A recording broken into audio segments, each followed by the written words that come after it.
To the fellas, I think a lot of times we allow women to hang around that we know we don't see a future with. A lot of times we run off with the excuse of saying, I told you what it was at the beginning. I told you I didn't want anything. But a lot of times you know that woman does, and you allow her emotions to be tied into you, thinking a relationship could be, far off in the future. When in all actuality, it's still a form of manipulation.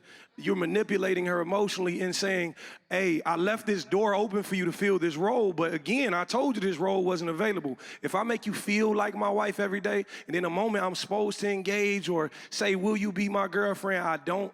I've manipulated you. And a lot of times, fellas, we need to fess up and say that's what we're doing. I appreciate that. But then how am I get all right, anyway. Now, cause I'm gonna tell you this. If you are expecting players not to play, then you got one thing coming. So I want you all to understand, in the perfect world, I do agree with you. But I think that that's not realistic. So it takes discernment, and it takes actually listening to those intuition hits that you get. Sometimes you might not see the obvious, but you know something is there, and you got to act on that. Because if you don't, you might get to that point where you're expecting a man to let you go simply because you can't let him go.